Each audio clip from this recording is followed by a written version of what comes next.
Are we rolling? Yes, we are. Hey. Okay, so boop. Today I'm going to continue with my working through Neutron Decay Cosmology notebook, sort of page by page, and talking about it and trying to explain it, just to make sure that it's clear, because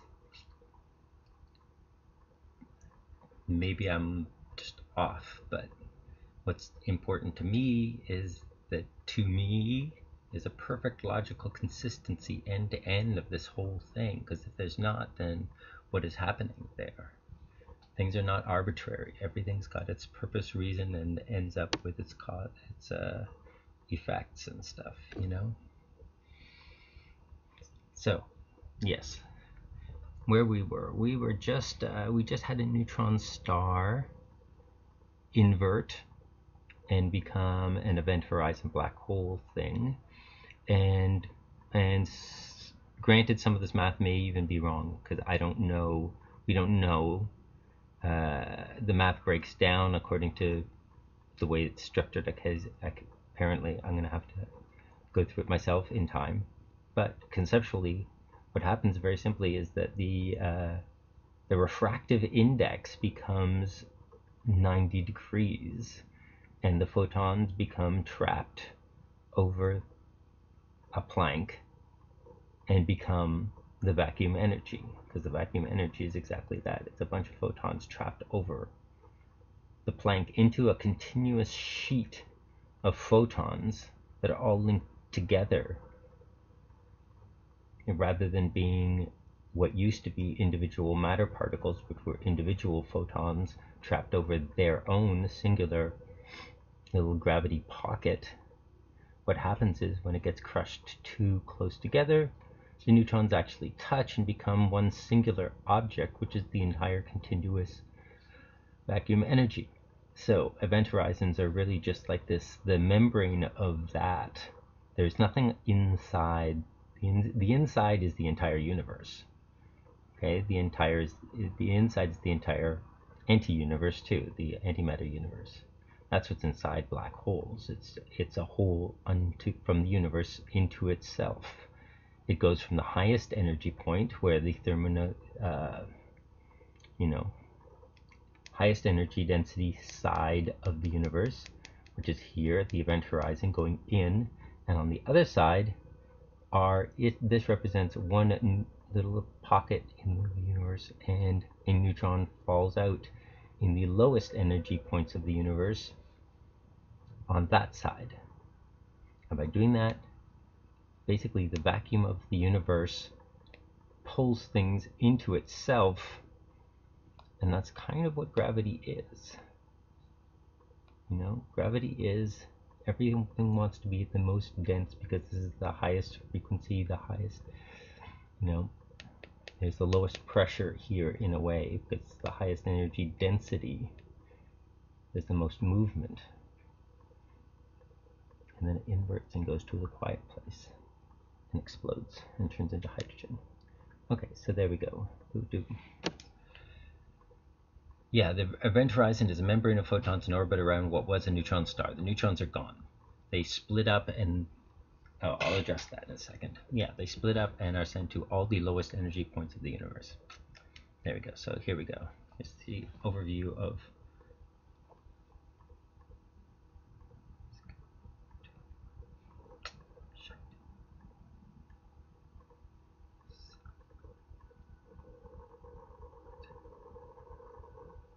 Thank you for not having much choice. Okay.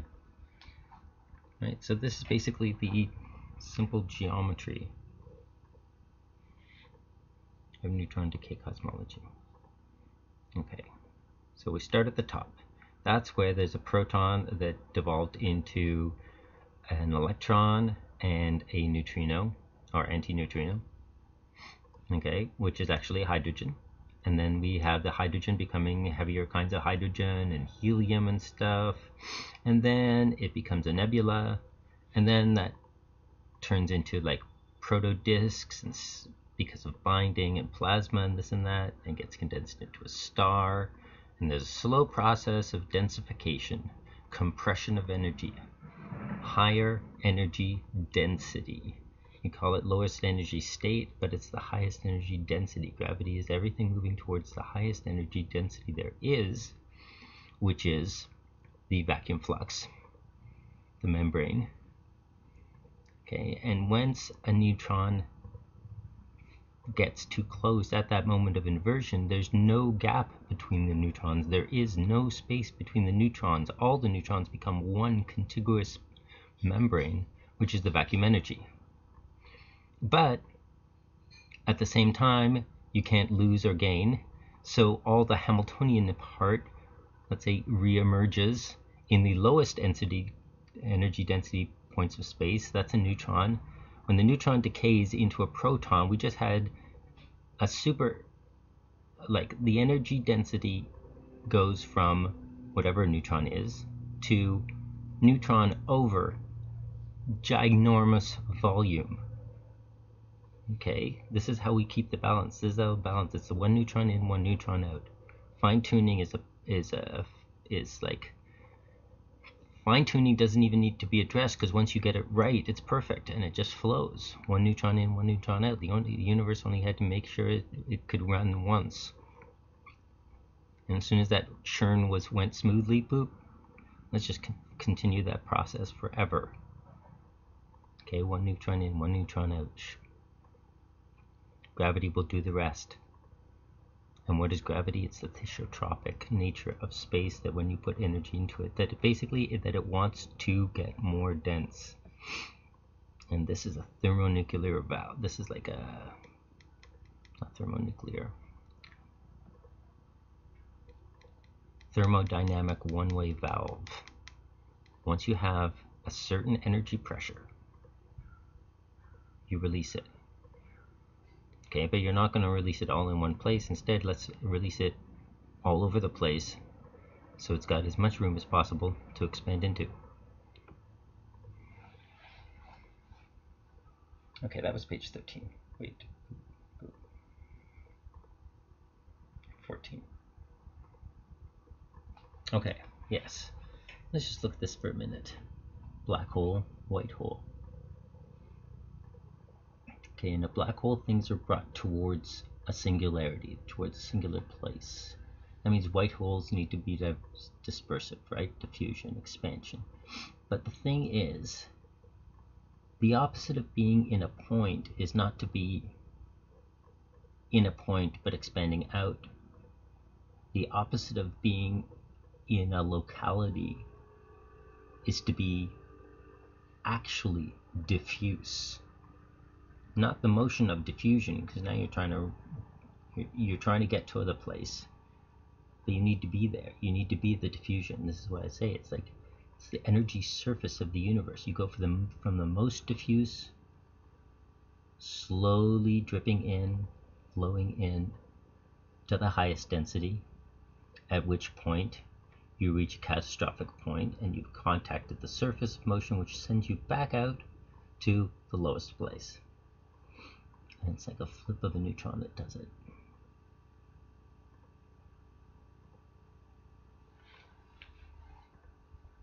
This is why we'll never find a white hole object, because that doesn't sort of make sense. A white hole object, that object is already a singularity. It's a collection of things. We're not going to have a collection of things. We're going to have... There we go. So, simplified. Gravity dictates that energy density increases because mass gets gathered, and mass is equal to energy in our super condensed form. Okay? I'm trying to read this because I can't. Okay. Until the energy pressure is so great it causes catastrophic phase change. And these neutrons go from being free neutrons that can sort of like billiard balls roll around each other at least, or sort of like swoosh around each other, become the singular continuous vacuum energy.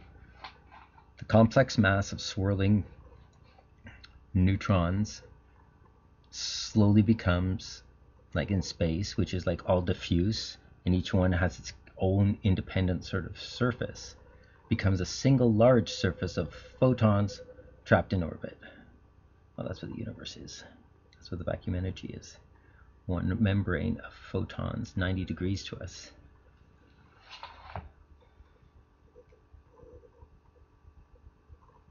Okay, page 16. I'm going to look at my notes and you can follow along because it's going to be right there in the link.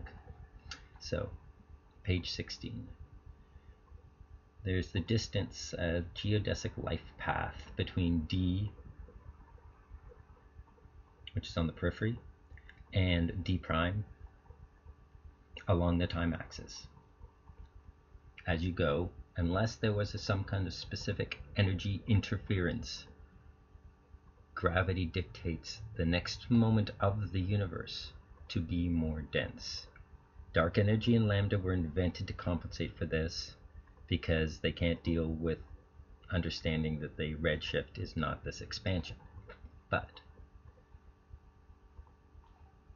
lambda was inserted. Gravity says, next moment, more dense. So, there is distance, a geodesic light path between D and D prime along the time axis.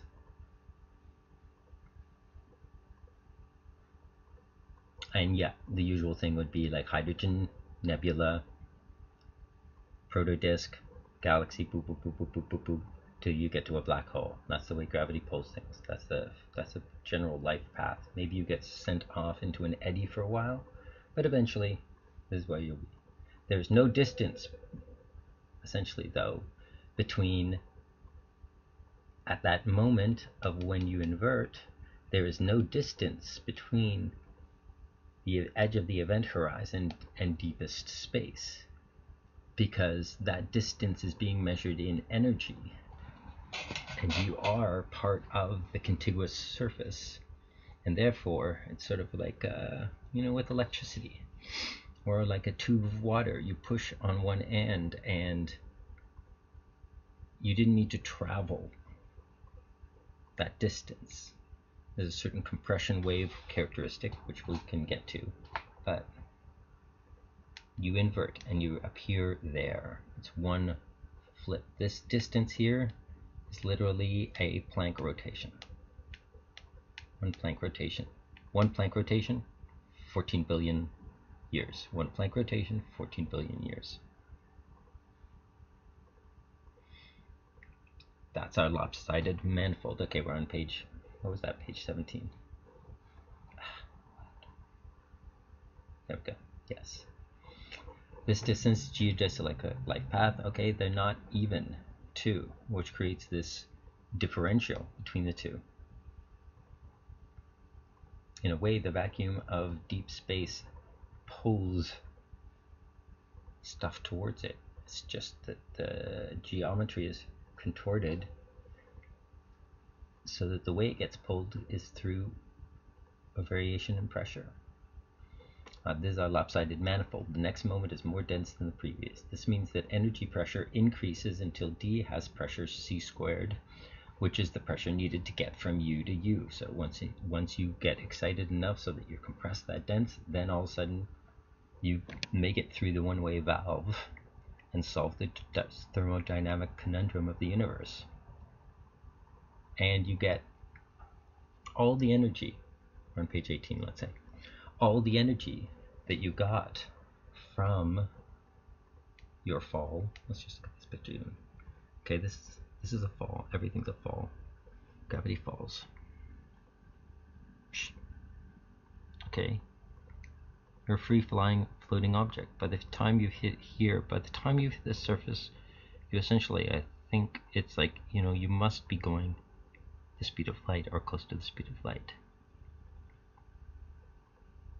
Right, exactly, because, of course you are, because you are turned into the vacuum energy, which is a photon.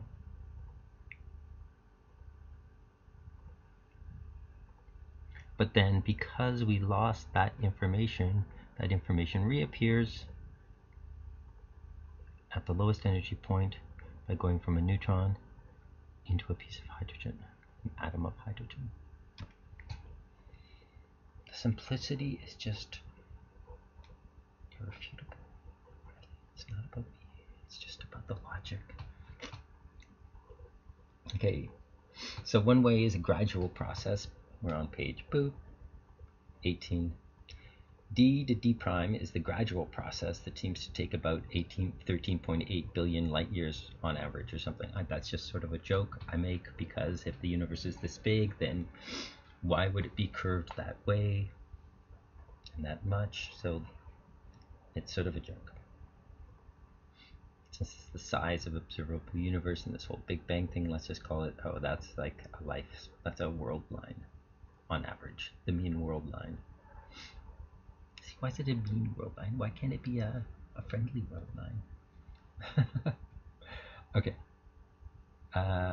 Yeah, but that path brings a hydrogen atom from deepest space, diffuse hydrogen active glass through ionic plasmonic interactions, becomes nebula, becomes solar disk, neutron star, black hole, event horizon, gravity. Lopsided and asymmetric makes each moment more dense, more concentrated. It's that simple. It's really like a principle.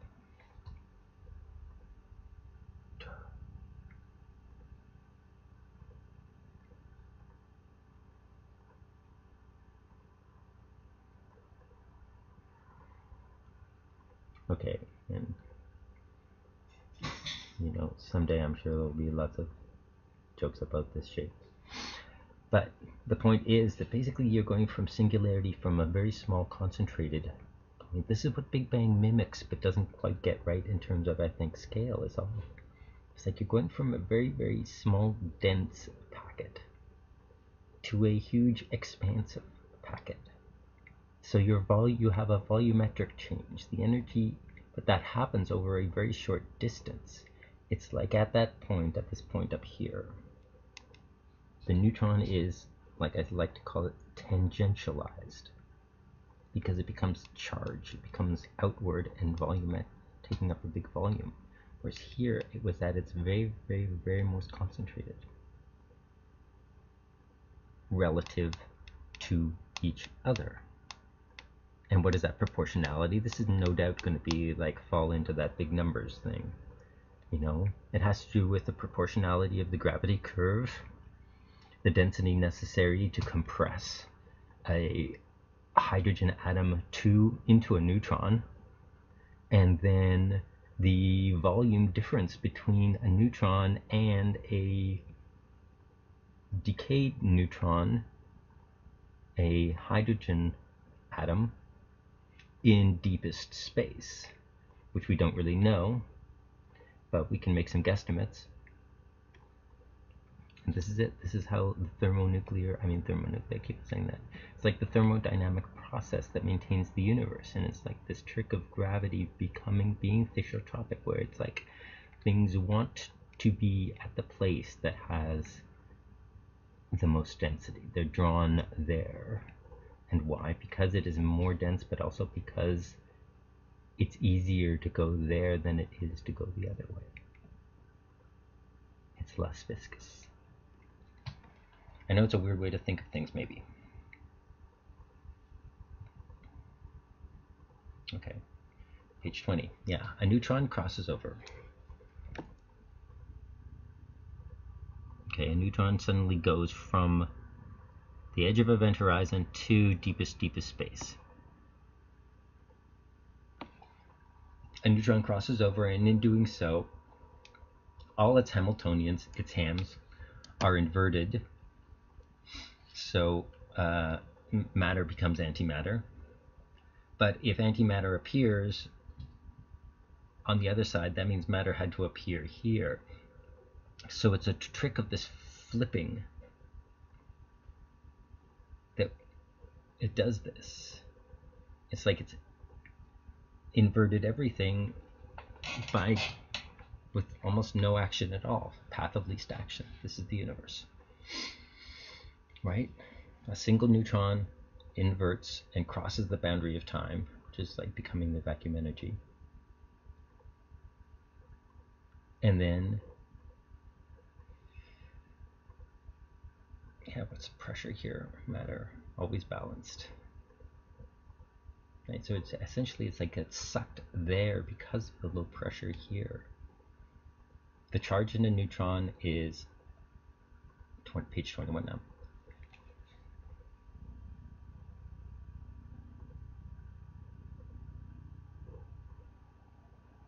Don't follow along on another page with the actual notebook is what my suggestion. There will be a link. The charge in a neutron is all neutralized because it's all rotating and counterbalanced into a rotating charge point. It's very much like a, I don't want to get too into thunderbolts or any of these. I don't really understand what they're talking about. All I know is mine. Okay, I don't believe in this or that. What I believe in is in my universe. So, charge in a neutron is all neutralized into rotating charge pairs, but it's very much like a bipolar, not a unipolar dynamo exactly. A unipolar dynamo is partially like that, but sort of like a unipolar dynamo. Okay, at point of emergence and decay, the rotation, what was a rotational component, suddenly expands, becomes tangentialized, flies off at the tangent, and becomes, the electron is the one that flies outwards, but there must be a counterbalancing one that flies inwards, which is the positron component, which creates the proton's charge. Okay, and then there's still the remaining mass photon sitting there. Okay, but we just turned from something that was like literally infinitesimal, because it's the smallest size you can be, operational infinitesimal, pragmatic infinitesimal. Okay, you are a neutron and suddenly you're like 1 meter. You're a cubic meter in size. You went from being a neutron to a cubic meter in size. That's the pressure differential we're talking about here. It's insane.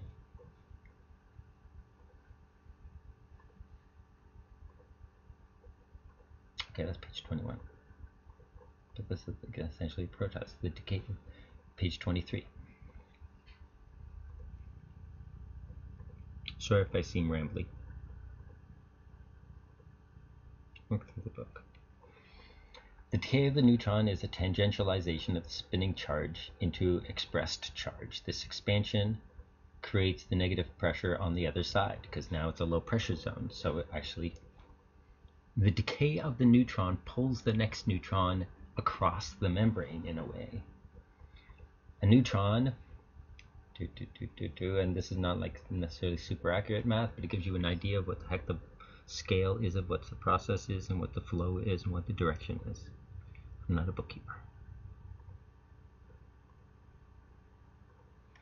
Okay, but neutron mass 939.56, whatever they measure it, with a volume of 5.6 to the negative 45 somethings meters.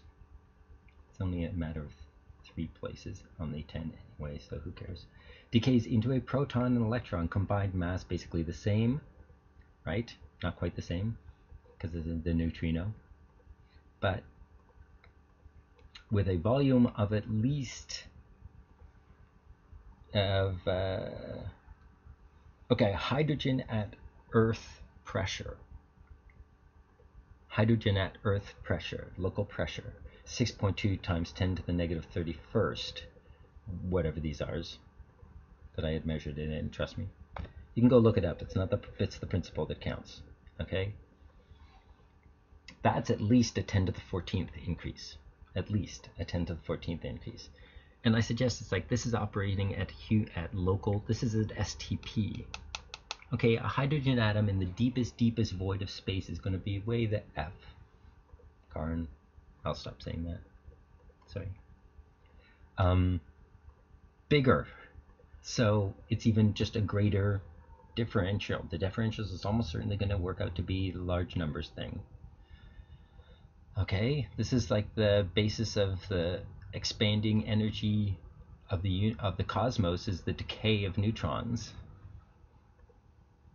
Because I mean, look at that. What's that volume increase? We just literally increased the volume of the universe. When that neutron disappeared, we got that volume increase over there. it will be squished down. That's the process. A torus is a good model, though it's not exactly accurate because there's a membrane interface. The universe is a closed but single-sided surface. But here we are. But a torus can easily help if we just don't worry about the matter-antimatter inversion point. Then it's very simple. It's like, oh, I wish I had my thing. But, you know, you'd imagine, let's say you emerged at the bottom in your hydrogen, and then slowly you work your way around this curve, and that's more and more gravitationally dense and more gravitationally dense, till when you hit that very, very middle of the donut, that's the event horizon, and now you re-emerge. Only the way you should really mark it would be like the entire underside of the donut is 1 unit. Halfway here is 1 unit. Halfway there, 1 unit. Halfway there, 1 unit. Halfway there, 1 unit. Halfway there, 1 unit. And halfway there, 1 unit. Right? It should have a logarithmic increase in the metric, because over here that energy is very spatial, but here it's very dense and small. And that's the way gravity goes, and then it just loops around continuously. It's a continuous flow. In the low pressure zones, draws the high pressure because diffusion and Boltzmann and whatever.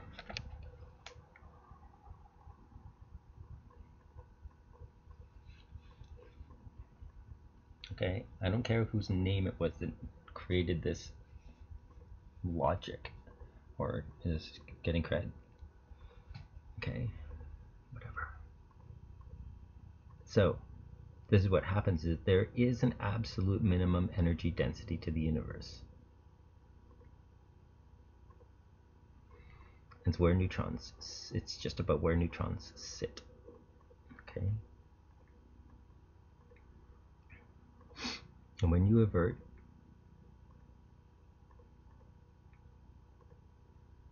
what's PEC? Lowest energy curve.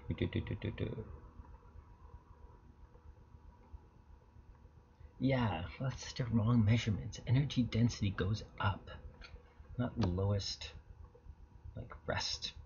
What is it? Lowest energy? Highest energy density. I think I'll need to adjust that. Okay. But energy density is a common constituent of both sides of the membrane. Energy density is an absolute. There's not a negative energy density, there's energy density. It's just which direction the energy density is, what's the nature of the energy density. Motion, the fluid. So, here we go.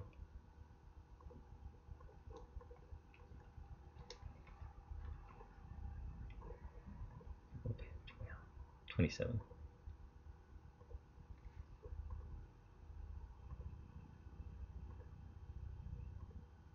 We'll stop here. I'm going to hold this up for a little while because I'm going to make a really good thumbnail. If you can find it. Now, there's a really big thickness to this loop, but really it's infinitesimally thin. And it's marked as Marangoni current, and you can look that up. When you have a dual membrane, the interstitial space between those membranes tends to have this like a almost superfluidity about it, because there's like the tension of pulling on the surfaces of the two membranes on both sides. So flowed through that tube is particularly easy. So gravity density is common to both sides of membrane, whereas all other attributes are inverted because it's a membrane, which we looked at before, I think.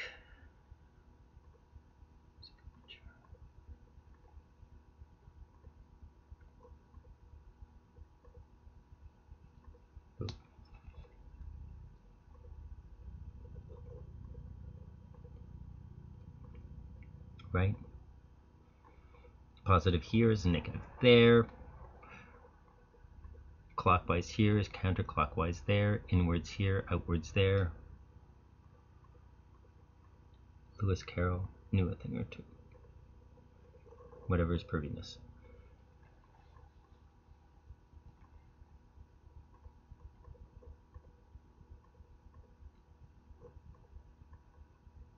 Where are we? Oh yeah. Oh yeah. Okay, well, duh. I should have just gone to the next page. There we go. Okay, so page 27. Gravity density common both sides. So there we have the circuit. Okay, so what happens is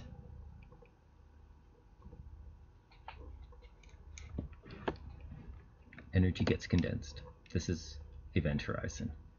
You hit this membrane, which is the vacuum energy. This is like singular moment of time at the crux of everything. Okay, and then if you were facing this way, if you were on the yellow side, matter side, as you cross over, you now become up here on the antimatter side. And this is the low pressure zone. This is where neutrons decay down here. This is where neutrons get pushed together up here. This is where neutrons decay. Okay. And then only on this side you're now antimatter, but you go through exactly the same process where the time inversion is a local within the Planck moment. There's not some like whole universe that's working backwards in time, like it's compressing. Well, I mean it is, but no, we're compressing together. It's just the other things that aren't. And the trick of inversion is where we deal with that compression. Okay, event horizons are thermodynamic energy release valves, which release energy from highest density situation to lowest energy density situation.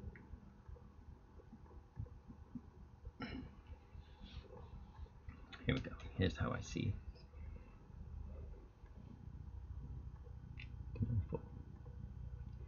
Okay, the red arrow swirly things is the vacuum energy, which is running 90 degrees to us, so it doesn't cause a perturbation that's obvious to us, so we don't really see it most of the time.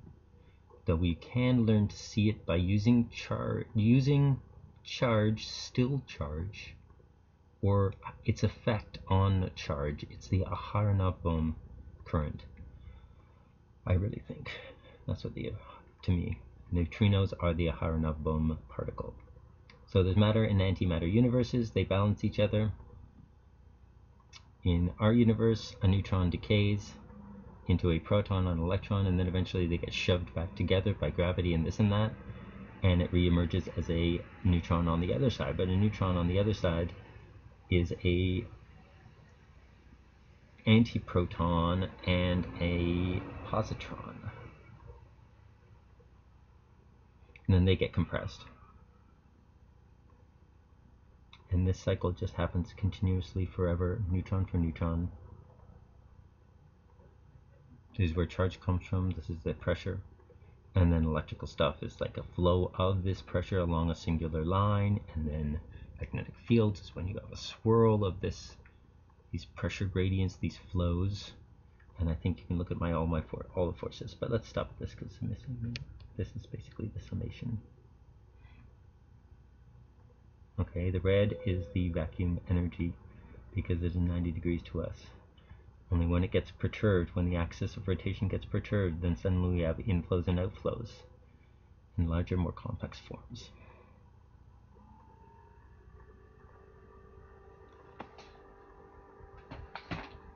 Okay, well, anyways, peace. Yeah, let's everyone take a moment, actually. I haven't addressed it yet. It's on everybody's mind. You know, the Ukraine war right now. And give any help you can. I'm looking at liquidating some things so that I can have more available things to give people. Anyways,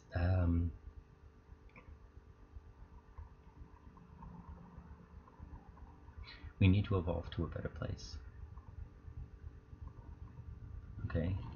I just saw an article that was an apology essentially for psychopathy,